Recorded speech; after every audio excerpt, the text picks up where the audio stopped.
with what Dr. Putnam just said, like with my advocacy and stuff, what you just said is absolutely true. So like while there like a physician has every right to say I don't want to do this, there are limitations in certain states. Like my job is to try and help women find doctors. Their transportation may be an issue, finances may be an issue. They may only have very certain types of facilities that very much their policies are not for that. So you have all these limitations to where it's like, well, dang, nobody will do it for me. I can't really go see anyone else because everyone has the same views. I'm lucky. I live in Virginia, so we have an abundance of teaching facilities. If you're familiar with those, they're great most of the time. So I have options, but women in more, my state, conserved states, Right. yeah, they might not have those options. And I know that you're on Child Free Reddit, right? I heard something about you being on Child Free Reddit, Dr. Apparently Putnam. I am. I didn't put myself there, but yeah.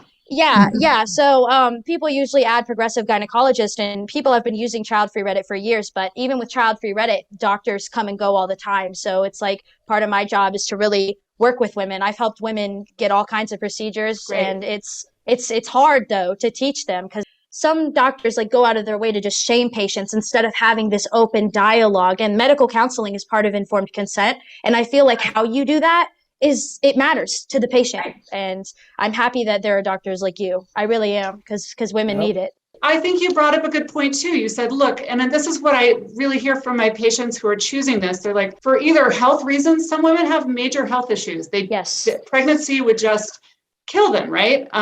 We know that. That's a valid point. Or make them very incapacitated. Other women have limitations within their own body that would be hard. They have relationship issues. They just are choosing, they're saying, I don't want to bring my own biological life in, but I'd be happy to adopt. Or, there's also donor embryos. There are other things that they're willing, carrying children for their siblings or friends. And I think that the important thing here is making sure that patients understand not only the sterilization, the risks, also the permanence of it, the fact that it's very cumbersome to try and bypass it personally in them, and there are options beyond that with birth control, but then ultimately saying, do you understand all of these factors? And if this is something that you're really wanting, finding that support and not the denial, because there are so many other limitations with the insurances, and as you pointed out,